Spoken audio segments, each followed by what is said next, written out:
जानता हूँ सालिया, तुम यही हो मेरे आसपास।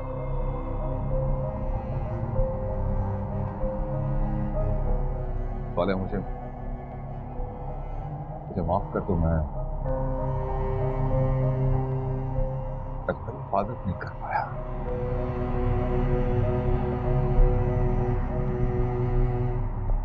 सालिया मेरे सामने आओ, मैं तुमसे बात करना चाहता हूँ, तुम्हें देखना चाहता हूँ। क्यों किया तुमने ये सब? क्यों मासूम लोगों को मौत के घाट उतारा तुमने? क्यों अपना फैसला अल्लाह पर नहीं छोड़ा?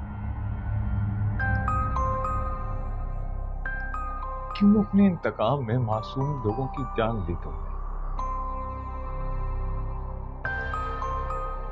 क्यों किया ये सब? मेरी सवालिया तो ऐसी चाहे मंजिले हो या मुसाफते, तू जहां जहां भी होगा। जिंदगी और मौत के बीच बहुत कुछ है, उसे खोजने की कोशिश मत करना। तुम्हारी सौलिया मर चुकी है।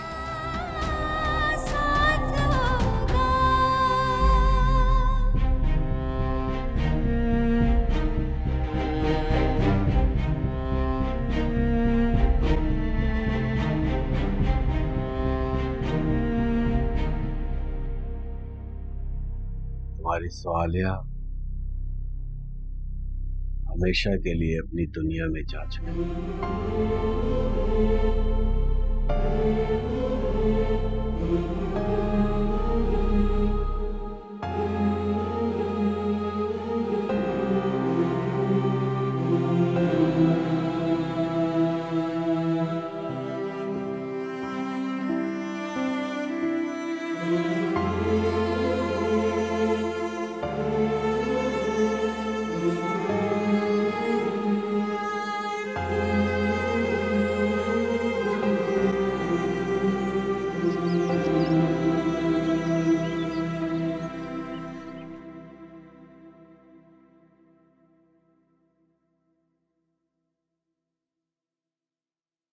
मम्मी प्लीज दवा पी लीजिए, आप ठीक कैसे होंगी?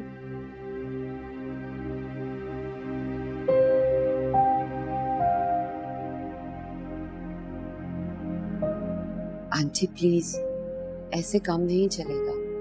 आपको हिम्मत करना होगी। वक्त पर दवा लेने से और फिजियोथेरेपी कराने से बहुत जल्द ठीक हो जाएंगी।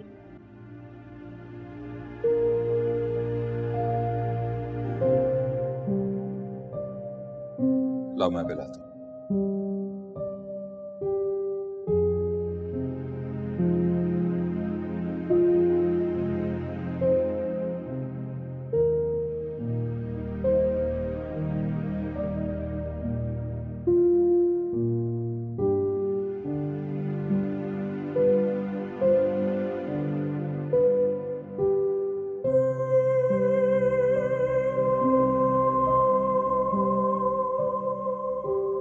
शाबाश।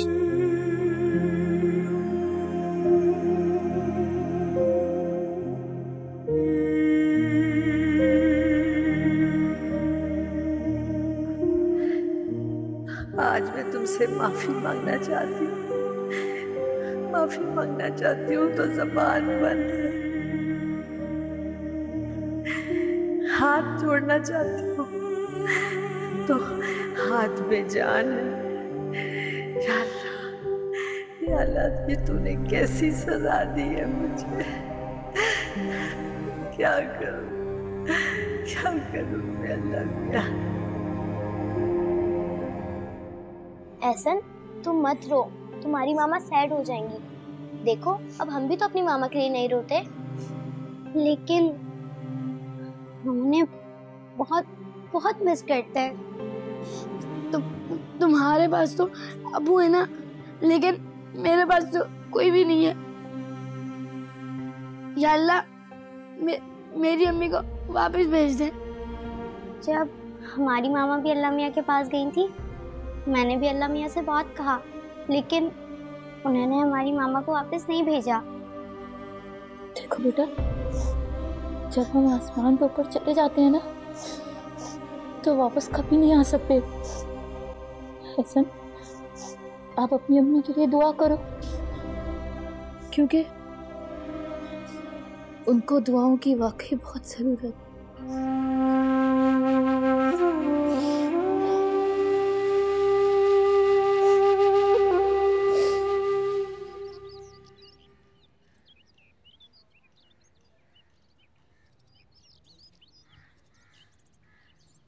साथी,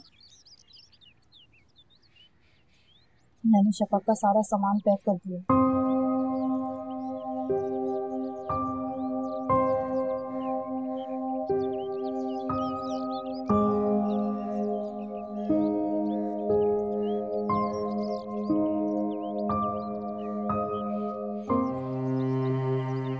पापा पापा प्लीज शफक को मत लेकर जाएं। मैं आपसे प्रॉमिस करती हूँ, अब मैं उसे कभी नहीं डांटूंगी। पापा प्लीज शफक को मत लेकर जाएं। पापा प्लीज आप उसे मत लेकर जाए ना, मैं भी उसे बहुत मिस करूंगी। राशिद, मैं आपके साथ जाऊंगी।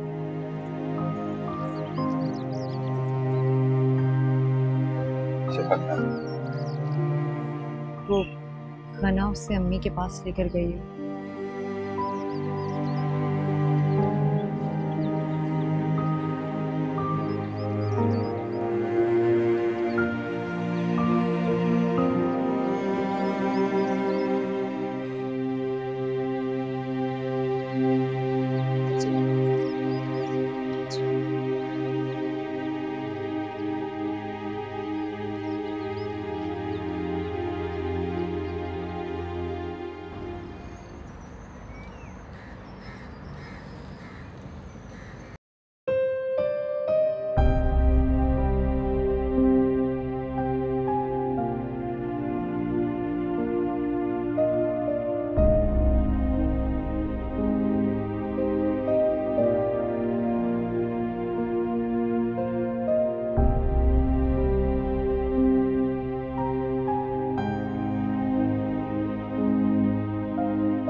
अस्सलाम वालेकुम।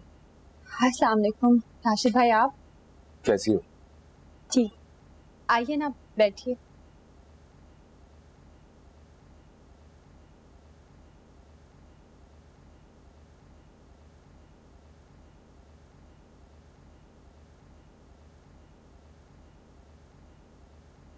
बना क्यों खुद को इस तरह कमरे में बंद कर रखा है तुमने? हिम्मत से काम लो। और फिर यही बात तुम हमेशा मुझे बोलती रही हो कि मैं हिम्मत रखूं।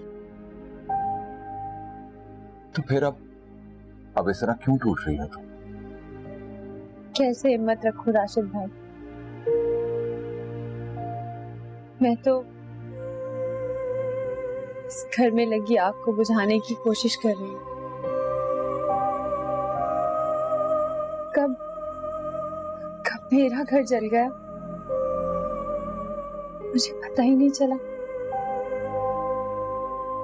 साजिद ने खुदकुशी करके खुद को तो सजा दे दी,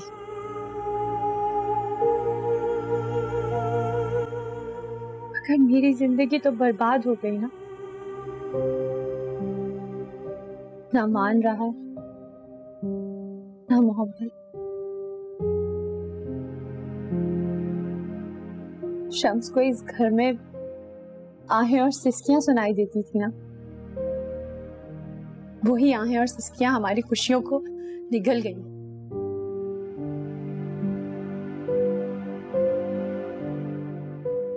अब कौन किसकी ढारस बने? सभी तो अपनी अपनी जगह पर टूट चुके हैं। मैं स्वालिहा के लिए तड़पता रहा, मगर मुझे क्या पता था कि स्वालिहा की मौत के साथ साथ मेरे अपनों की मोहब्बत और उनके ईमान की भी मौत हो चुकी है। पापा चले हमारे साथ खेलें, घर में हमारे साथ कोई भी नहीं खेलता। हाँ पापा प्लीज आप हमारे साथ खेलें, और हम सबको आप आइसक्रीम भी खिलाने लेकर जाइएगा ताकि सब खुश हो जाएं। हाँ हाँ क्यों नहीं बेटा, चलते हैं। सिर्फ हमें नहीं, हम सबको। तो उठाओ फिर चाची। आप लोग चलो, मैं आती हूँ। चल।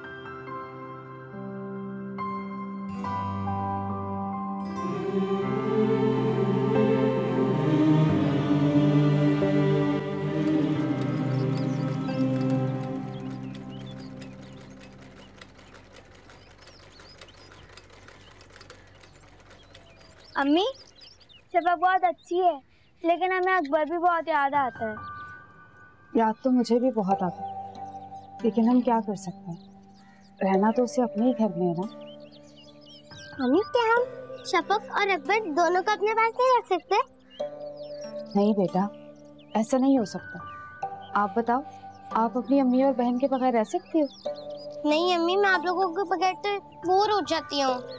अम्मी जब शफक हमारे पास आई थी तो अल्लाह मियां ने सीधा हमारे पास क्यों नहीं भेजा था? हाँ, अल्लाह मियां ने इसे किसी और बच्चे से क्यों बदल दिया था?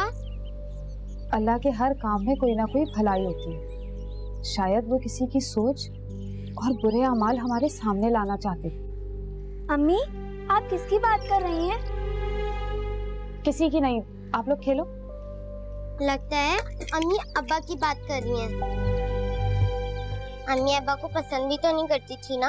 हाँ, और अब्बा अम्मी से लड़ते भी बहुत थे और हमसे भी प्यार नहीं करते। ऐसी बातें नहीं करते बेटा, आपके अब्बा आप लोगों से बहुत प्यार करते और वो बहुत अच्छे इंसान थे।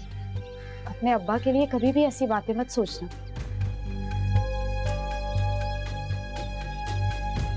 कयूं, तुम्हारे पीछे दुआ के लिए हाथ उठाने वाले तो तुम्हारे अपने बच्चे भी नहीं। तुम्हारे लालच ने तुम्हें कहीं का नहीं छोड़ा। अम्मी हम अकबर के घर चलते हैं ना, वैसे भी वो हमें बहुत याद आ रहा है। हाँ अम्मी प्लीज प्लीज। हाँ बेटा जरूर चलेंगे, लेकिन आज मुझे बहुत सारा काम है, हम कल चलेंगे। अम्मी आप कल चलेंगी ना? हाँ, अकबर के बगैर मैं भी बहुत उदास हूँ।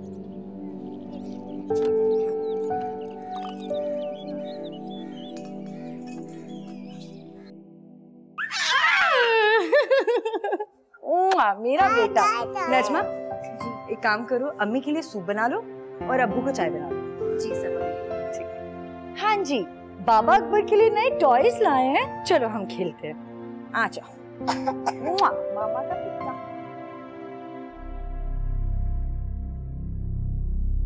अस्सलाम वालेकुम। वालेकुम अस्सलाम। कैसी तबीयत है आपकी? हाँ, पहले से बेहतर है। दवा ली ब्लड प्रेशर? हाँ, दवा तो वक्त पर ले ही लेता हूँ, लेकिन जब दिलो दिमाग ही पुरसुकून ना हो तो ब्लड प्रेशर तो ऊपर नीचे होता ही रहता है। सुकून।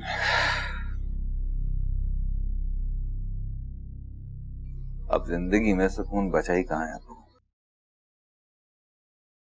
बेटा, मैं तुमसे एक बात कहना चाहता हूँ। कहिए। बेटा, सबा बहुत बदल गई है। तुम भी उसे दिल से अपना लो।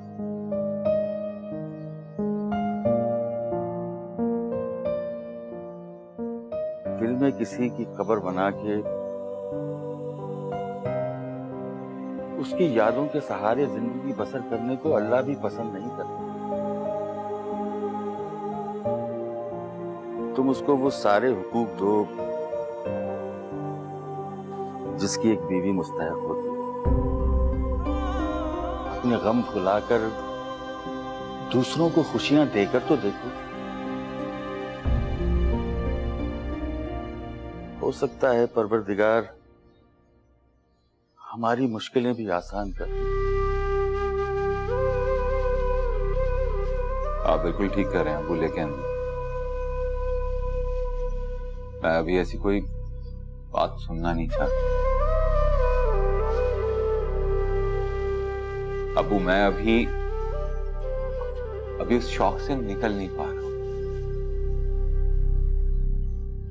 अपना अगर कोई मर जाए तो इंसान उसे मनो मट्टी तले दबाकर सबर करने की कोशिश करता है, लेकिन जब अपनों के मान और मोहब्बत की मौत हो जाए ना, तो फिर इंसान कैसे जिए? अब्बू, अभी मुझे कुछ वक्त चाहिए।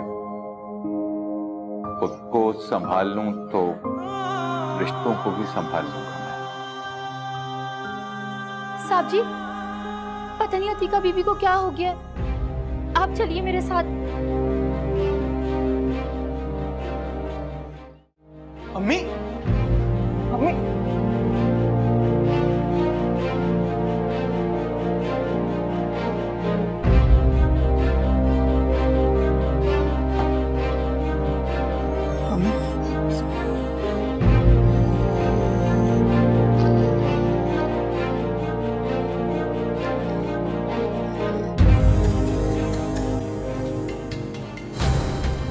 इतने फासले पर पानी का गिलास रख के चली गई। खुद से पी सकती है वो, जानती हो ना तुम। कितनी बार कहा है कि वक्फे वक्फे से आकर अम्मी को देखती रहा करो। सबा प्लीज, अम्मी का ख्याल अब हमने रखना है। कितनी बार तुमसे कहा है कि इससे बोलो कि बार बार आके अम्मी को देखती रहा करे, उन्हें पानी पिलाती रहा करे, जूस पिलाती रहा करे। इनकी बेबसी हम सबकी आजमाइश है।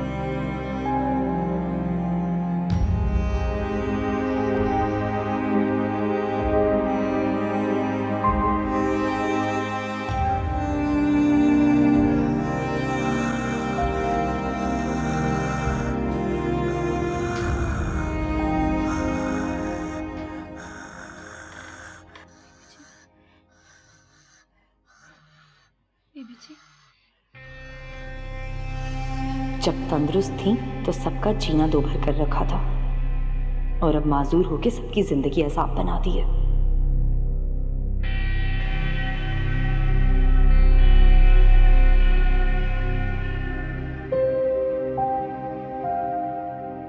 काश तुम मेरी शरीक हयात न होती, तो मेरा घर यूं वीरान ना होता। मेरा जवान बेटा साजिद और शैला तुम्हारे गुनाह की भेंट न चढ़ती। तुम्हें तो मौत ने भी कबूल नहीं किया तीखा। जिंदगी और मौत के बीच तड़पने के लिए छोड़ दिया है।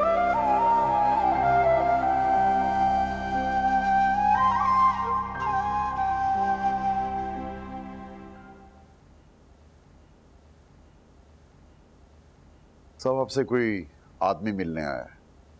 क्या नाम है? कोई ताहिर खान है।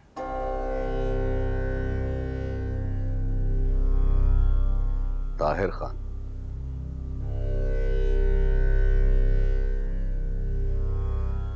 मैं तो किसी ताहिर खान को नहीं जानता। भेजो। बेहतर।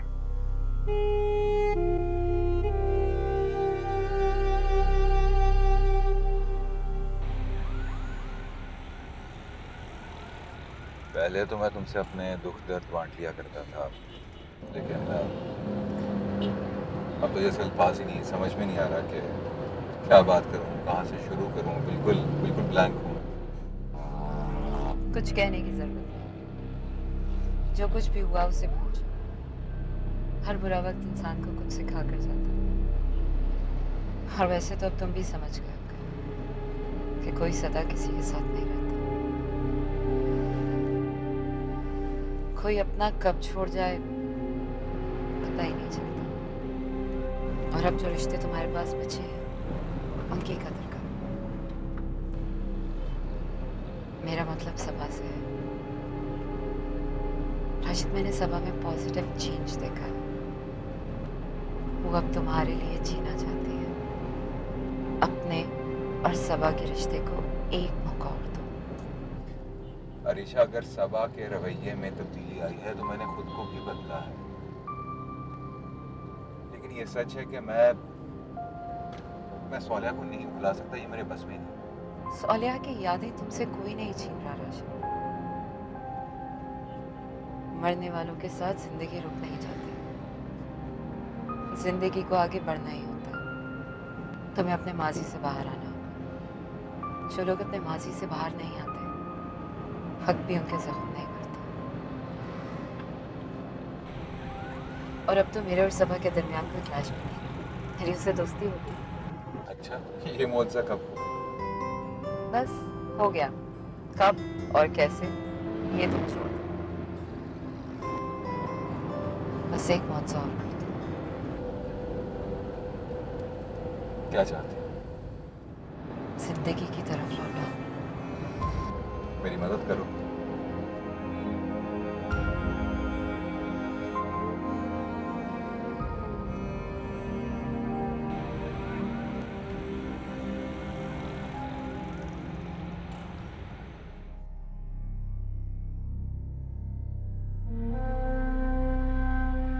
अस्सलाम वालेकुम। वालेकुम सलाम। बैठिए।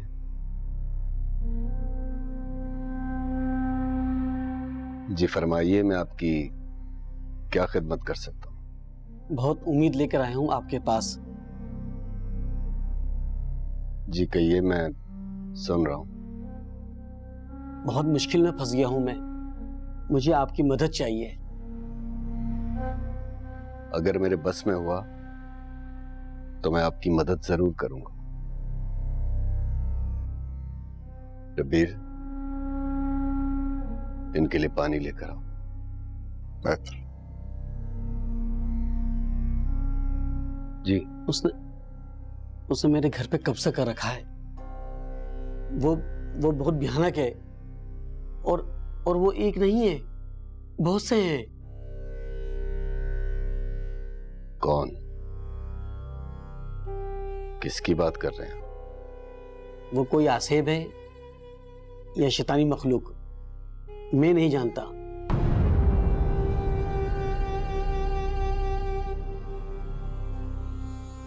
मुझे आप मुकम्मल बात बताएं, क्या बात है? मैंने 6 माह पहले बड़े शौक से ये घर खरीदा था। मुझे क्या पता था कि ये घर आसिफ ज़दा है।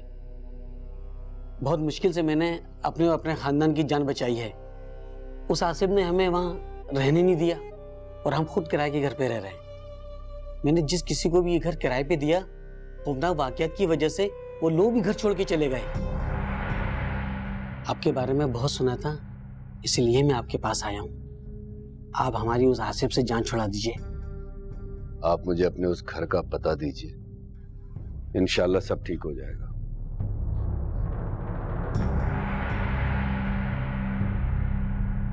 पता ले लो इनसे। बहुत मेहरबानी होगी आपकी, या मेरा ये काम कर देंगे। अब आप मुझे सारी बात तफसील से बताइए।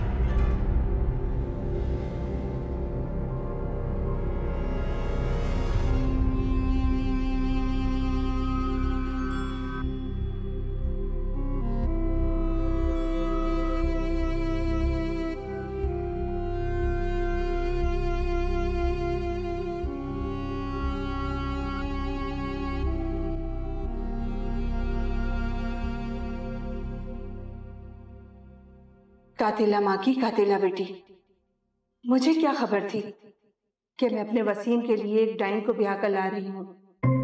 उस बदबख्त शहला के गुनाह की सजा में मेरा मासूम बेटा भी मारा गया। अच्छा ही हुआ जो वो कातिला एहसन की जिंदगी से दूर चली गई। मगर मैं एहसन का क्या करूं?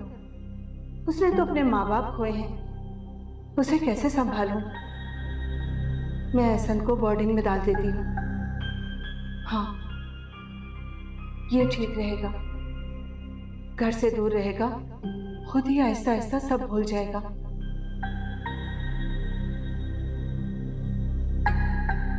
इफ़त बेगम, आप हैं? जी, आपको डॉक्टर साहब बुला रही हैं। जी अच्छा।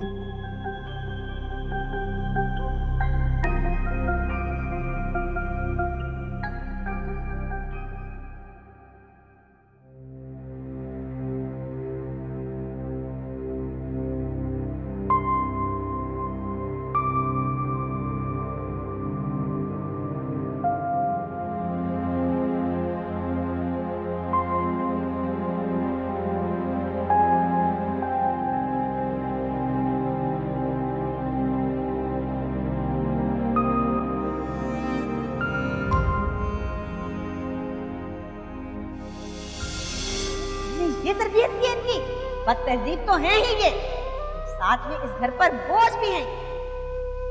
मेरा सोना हराम कर दिया लोगों ने। अगर तेरी बेटियां इस घर को सुकून नहीं दे सकती तो फिर मैं इनका क्या करूं? अम्मी, अगर को डांटना ही है तो आप मुझे डांट लीजिए, पर इनके सामने कुछ मत कहें, ये डर जाती है आपसे। अगर ये डरती है तो मेरी बला से ये समझा दे इनको कि मुझे इनकी आवाज भी ना आया करे। कोफ्त होती है मुझे, उम्र भर की मेहनत पानी फिरती नजर आ रही है।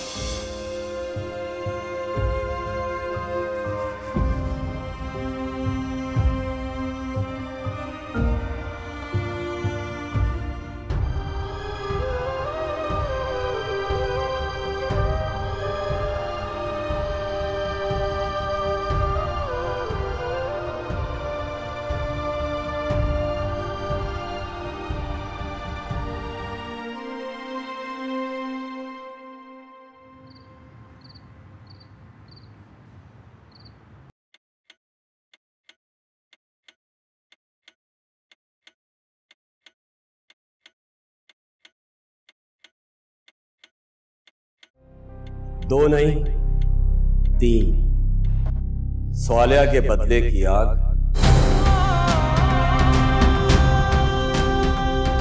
अभी पूरी तरह बुझी नहीं है साजिद। कबूल लो साजिद।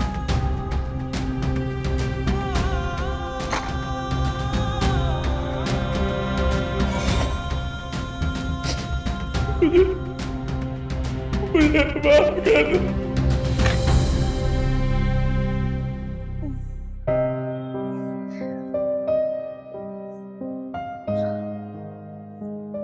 क्या हुआ राशिद? आपकी तबीयत तो ठीक है?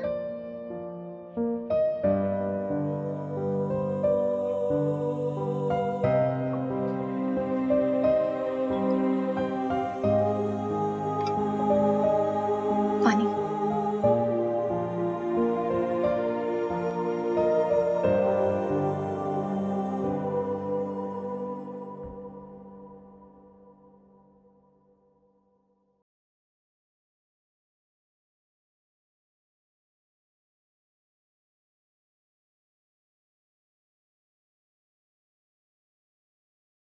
कोई ख्वाब देखा क्या?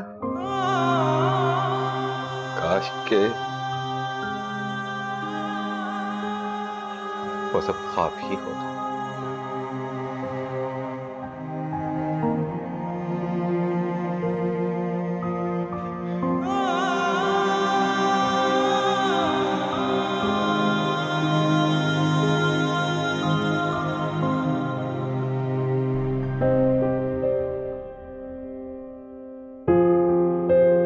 राशिद, आप सो जाएं।